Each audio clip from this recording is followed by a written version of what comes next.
Hi welcome to the Indian fire brand TV. Kamal Haasan, Maniratnam, Shankar ఇంక దుకాణాలు మూసుకుని సైలెంట్గా ఉండటం బెటరు. వేరే టైప్ ఆఫ్ మూవీస్ వాళ్ళు ప్రొడ్యూస్ చేస్తే బెటరు. ఏదో వన్స్ ఇన్ ఏ వైల్ చేస్తే చాలా ఆలోచించి ప్రజలు అంత వెదవలు కాదు, ప్రేక్షకులు వెదవ కాదు అన్నట్టుగా ఆలోచించి చేయాలి. మీ దగ్గర స్టఫ్ అయిపోయింది అన్న సంగతి అందరికీ తెలిసిపోయింది. ఇటు మణిరత్నం దగ్గర అయిపోయింది, ఎవరో శంకర్ దగ్గర అసలే లేదు. సో వీళ్ళందరికీ కారణం ఏంటంటే సుజాత రంగరాజన్ గారు అనే రైటర్ పోవటం వీళ్ళకి పెద్ద దెబ్బ. అప్పుడే రిలీజ్ అవ్వాలి, ఇంకొక రైటర్ని కనిపెట్టడం, ఏదో చేయడం. చేయక తెలుగులో భరణి చేశాడు, భరణి లెగ్ పెట్టాడు, పోయింది ఆ సినిమాలో. సో పక్కన పెడితే భరణి రక్షించేస్తాడా? నువ్వు రాసింది మళ్ళీ ట్రాన్స్లేట్ చేశాడు అంతే. యాక్చువల్గాను ఈ సినిమాలో చెత్త సినిమా అది, తగ్ లైఫ్. నేను చెప్తూనే వచ్చాను. అదేవిధంగా శంకర్ ఇండియన్ స్టఫ్ అయిపోయినాడు ఏం చేస్తాడు? ఆ సీక్వెల్ చేస్తాడు. సీక్వెల్ అని అందంగా ఉండాలి, అదే సబ్జెక్ట్ తీయకూడదు. అది కూడా తగ్ లైఫ్ కూడా సీక్వెల్ టు ద నాయకుడు చాలా బాగా తీశాడు, చాలా కన్విక్షన్తో తీశాడు. యాక్చువల్గా అంతా అయిపోయింది ఇప్పుడు, అంతా 40 years బ్యాక్, 40 years గడిచిపోయింది. ఎందులోనూ కడల్ లాంటి సినిమాలు, చెత్త సినిమాలు తీశాడు మణిరత్నం. అయిపోయింది స్టఫ్. సరదాగా ఎప్పుడన్నా ఒకే బంగారం తీశాడు, ఆ టైప్లో ఒక చిన్న బ్యూటిఫుల్గా చేసుకోవడం మంచిది. ఈ పెద్ద స్టార్స్ తోటి వెంచర్ చేస్తే ముందుకు వెళ్ళాడు, వెనక్కి వెళ్ళాడు. దళపతి అనే సినిమాతోటి అతను దెబ్బతిన్నాడు. డిస్ట్రిబ్యూటర్లు అందరూ లెగిసిపోయి మళ్ళీ రజనీకాంత్ చచ్చిపోతే సినిమా చూడడం మేము చచ్చిపోతాం అని దాన్ని మార్చారు. ఆ సినిమాని కుంతీకరుడు ఆ టైప్ ఆఫ్ మూవీ సోషలైజ్ చేసి తీసిన సినిమా దళపతి. వాళ్ళు సజెషన్ ఇచ్చారు కాబట్టి మళ్ళీ తీశాడు. అప్పుడు కోపంతో కొంచెం చిన్న ఆర్టిస్టులతో తీసిన మాధవంతో తీసిన సినిమా సఖీ అలై పాయుదే అనే సినిమా బ్రహ్మాండ హిట్. అటువంటి ఒక మీడియోకర్ సినిమాలు ఒక 20 కోట్లలో ఆ టైప్లో చేసుకుంటే మంచి సినిమాలు ప్రేక్షకులకు ఇచ్చిన వాళ్ళు అవుతారు.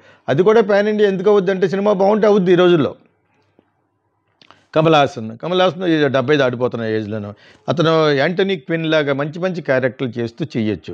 ఏదో ముసలి వేషం వేసేసినంత మాత్రం నా ఏజ్ తగ్గట్టుగా వేస్తున్నాను అనుకుని మళ్ళీ అందులో పర్వర్షన్గా ఉండే వైఫ్ దగ్గర బిహేవియర్లో బాగోలేదు, ఇంకోటి ఏదో బాగోలేదు, అంత చెత్తగా ఉందన్నమాట. పర్వర్షన్ అన్నమాట. మైండ్ అంతా పాడైపోయిన వాళ్ళు చేసే సబ్జెక్టులు, ఆ యొక్క విన్యాసాలు చేసి తగ్ లైఫ్ని కంపు కొట్టించేసాడు యాక్చువల్గా. సో అదేవిధంగా శంకర్కి స్టఫే లేదు, ఎప్పుడు చూసినా స్లమ్స్ అంటాడు. లాస్ట్లో సినిమా తీస్తే బెటర్, శంకర్ స్లమ్ అని. అలాగే స్లమ్లో వాళ్ళు కొట్టుకుంటూ ఉంటారు, చేస్తారు, లింగిలి తిరుగుతూ ఉంటారు. లైఫ్ ఈజ్ స్టింకింగ్ లాగా. మొన్న కుబేర తీసేట అలాగా ఒక స్టింకింగ్ లాగా ఉండే సినిమాలు తీయచ్చు. నేను అంటాను కాదు, ఎవడన్నా తిట్టినా కూడా నా బాగుంటే చూడాలి మనేయండి అని చెత్త కామెంట్ చేశారు ఇంకో, అది మీ సంస్కారం బయటపడుతుంది.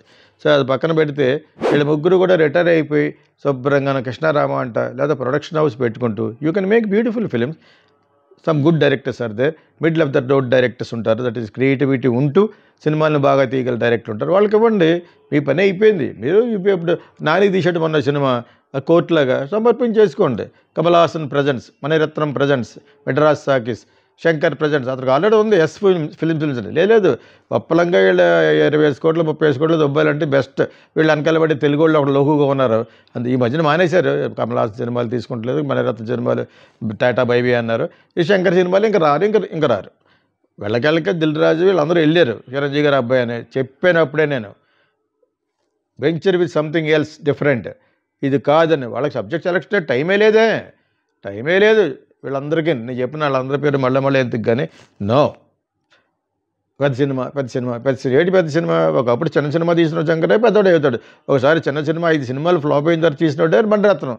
ఒకసారి చిన్న సినిమాలు తీసిన తర్వాత మంచి సినిమాలు విశ్వనాథ్ గారి సినిమాలతోటి స్టార్ట్ అయింది అతనికి మంచి కెరీర్. బాలచంద్ర గారి సినిమాలు అన్నీ చిన్నయే, బాగా చిన్న సినిమాలు. తర్వాత ఒక ట్రెడిషనల్గా ఈస్థెటిక్ వాల్యూస్తో తీసిన సినిమా సాగర సంగమం. నేను అసిస్టెంట్ డైరెక్టర్గా పనిచేసాను. దాని తర్వాత స్వాతి ముత్యం, మా గురుగారు తీసిన సినిమాలు ఫెంటాస్టిక్ సినిమాలు. అంచేత అవన్నీ మనసులో పెట్టుకుని అటువంటి సినిమాలని వేరే వాళ్ళతో కూడా తీయచ్చు మీ ప్రొడక్షన్లో, మీ సమర్పించలో. It will carry a lot of weight అనమాట. నేను దుకాణం చదువుకోమన్నది ఎందుకు? మీరు వెంచర్ చేయకండి, చేస్తే మీకు ఆ బ్రెయిన్ లేదు. Don't think just because Kamal Haasan చూసేస్తా, don't think just because Chiranjeevi చూసేస్తా. ఆ రోజులు కావు. ఈ యంగ్ ఫెలోస్, ఈ యంగ్ జనరేషన్స్, ఈ today's generation boys and girls, they cannot relate you people as their actors and directors అనమాట. అంచేత వాళ్ళలాగా ఉండాలంటే యాక్చువల్గా అయితే మణిరత్నం అయితే అలాగే ఇది ఉంది కదా, ఒకే బంగారం తెలుగులో చేశారు కదా, అది అటువంటి సినిమాలు తీసుకుంటే you can do it also. So అటువంటి నువ్వు ఏ సినిమాలు లవ్ చేస్తావో అవే చేయాలి, ఇంక్లూడింగ్ శేఖర్ కమల. పెద్దోళ్ళతో తీస్తేనే మన కూడా ఉంది, పెద్ద స్టార్లు తీయాలి అని చెప్పేసి పరిగెట్టుకుని కుబేరా లాంటి దరిద్రమైన కంపుకొట్టి సినిమాలు తీయాలా? లైఫ్ ఈజ్ స్టింకింగ్ అనే సినిమా ఒకటి ఉంది, అది చూసి వీళ్ళందరూ చేస్తున్నారు హాలీవుడ్లో. లైఫ్ ఈజ్ స్టింకింగ్ అని చేత వీళ్ళందరి గురించి ఎందుకు చెప్పానంటే, when you wanted to make films what you love, what youth loves. అంతేగాని why are you making such idiotic films? అది పెద్ద కళాఖండాల పోనీ కాదు. కళాఖండాలు అయితే పర్లేదు, ఒక కన్విక్షన్ లేదు, ఒక స్క్రీన్ ప్లే బాగోదు, ఒక ఏ సీన్ కా సీన్ ప్రతి మంచి డైరెక్టర్ తీస్తాడు. ఆ సీన్ తర్వాత సీన్ ఏంటి, ఈ సీన్ ఎందుకు తీస్తున్నాడు, సీన్ ముందు సీన్ ఏంటి, ఇవేమీ కనపట్లేదు ఈ ముగ్గురు డైరెక్టర్లను కమల్ హాసన్ సినిమాలో కూడా. అది ఏదో కమర్షియల్ డైరెక్టర్స్ అదే కంపుగా ఉంది సినిమా. కార్తీక్ అదే అతను ఎవరో తీశాడు విక్రమ్ అనే సినిమా, సో కనకరాజ్ అన్న అతను, అవే బాగోలేదు. కాకపోతే జనాలకు అది కావాలి. పెద్ద పెద్ద గన్లు పెట్టుకుని గన్లు మొయ్యలేకపోయినా కూడా ఏంటో అది ఎక్కడి నుంచి వచ్చినాయి గన్లు, where are you carrying that's guns from ఇండియాలో అక్కడ అన్ని గన్స్ ఎక్కడున్నాయి, ఇక్కడేమో ఫ్రీ గన్ కల్చర్ లేదు లైక్ అమెరికా. అవన్నీ పక్కన పెట్టండి, చిరాకు వచ్చేస్తున్నాయి అన్ని చిరాకు. అదే యానిమల్లో కూడా ఆడుకోవడాలు చెత్త, పెద్ద పెద్ద గన్లు పట్టుకొచ్చి ఎక్కడి నుంచి పట్టుకొచ్చారు వాళ్ళు? వచ్చింది ఒక వ్యాన్లో వస్తారు, ఒక ఎస్యూవీలో వస్తారు. ఎక్కడ దిగేటప్పుడు చూపించాడు, అప్పుడు చూపించకూడదు. అక్కడ ఈ పంజాబ్ నుంచి 5-6 వస్తారు ఆ సినిమాలు యానిమల్లో. సో ఇటువంటి సినిమాలు ఒకసారి నెక్స్ట్ టైం చేస్తే ఏమి గుడిచిపోతారు. అని చేత don't do unless at least instead you pack up. మోటాముళ్ళు సర్దుకుని దుకాణం సర్దుకుంటే మంచిది. Kamal Haasan, Shankar and also Mani Ratnam. Or make some youth panorama, యూత్ఫుల్గా ఉండే మంచి సినిమాలు, చిన్నపిల్లల యంగ్ హీరోస్లను బట్టి వాళ్ళకి లైఫ్ కూడా ఉంది, అలా తీయండి. So do not venture in to such idiotic subjects అనమాట. ఈ చిన్న వీడియో చేయడానికి కారణం అంటే చాలా చిరాకు వచ్చేస్తారు సినిమాలు కూడా. నమస్తే, నేను మీ దిల్ రాజు. కోకిల, సంకీర్తన వంటి మంచి చిత్రాల్ని తెలుగు ప్రేక్షకులకు అందించిన డైరెక్టర్ గీతా కృష్ణ గారు ఇప్పుడు సిల్వర్ స్క్రీన్ ఫిలిం వర్క్షాప్ని నిర్వహిస్తున్నారు. ఇందులో యాక్టింగ్, డైరెక్షన్, రైటింగ్ పైన ఇంట్రెస్ట్ ఉన్న యువత పార్టిసిపేషన్ చేసి మీ టాలెంట్ని ఇంప్రూవ్ చేసుకొని తెలుగు ఫిలిం ఇండస్ట్రీకి వస్తారని ఆశిస్తూ మీ దిల్ రాజు.